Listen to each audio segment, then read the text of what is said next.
তুমি কি করতে চাও? ইট ঝুলিয়ে রেকর্ড করতে চাই। এটা তো আমিও করতে পারবো।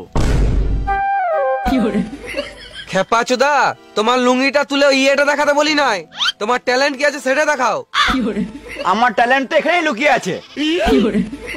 আমাদের এখানে ট্যালেন্ট আছে, দেখাবো? আমাদের ট্যালেন্ট আমরা বমি করে।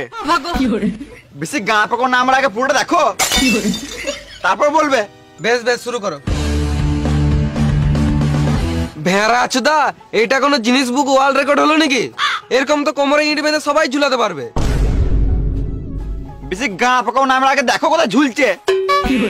বেশ শুরু করো।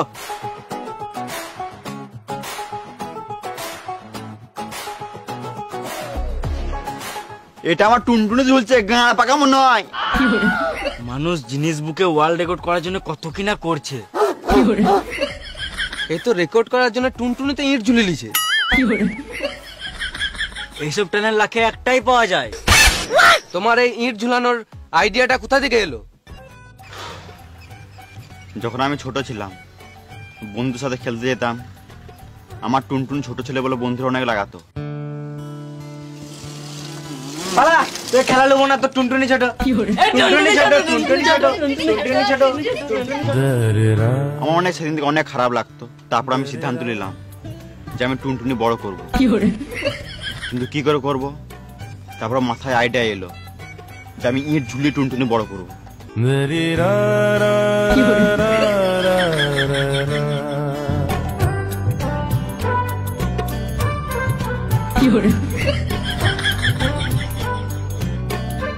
সেদিন থেকে আমি ইট ঝুলতে শুরু করলাম। তারপর আমার টুনটুনি বড় হতে লাগলো।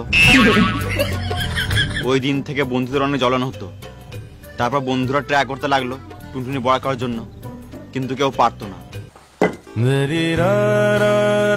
কারো কারো টুনটুনি ছিঁড়ে যেত, কারো কারো বালও ছিঁড়ে যেত। সরি, ছোটবেলায় কারো বালি বেরোয় নাই। সেই দিন থেকে আমি ভাবলাম যে এটাই আমার ট্যালেন্ট, আমি ছাড়া এটা কেউ করতে পারে না। বাহ বাহ, সুপার ট্যালেন্ট, গাঁড় ফাটা একদম। সুপার। মানুষের ট্যালেন্ট কোথায় কোথায় লুকিয়ে থাকে। তোমার ট্যালেন্ট একদিন নিচে ঠেকে যাবে।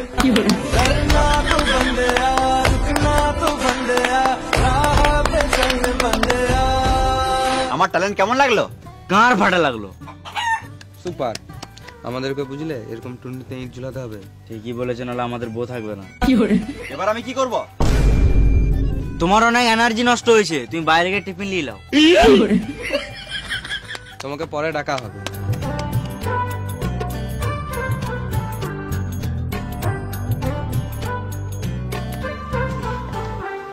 নেক্সট।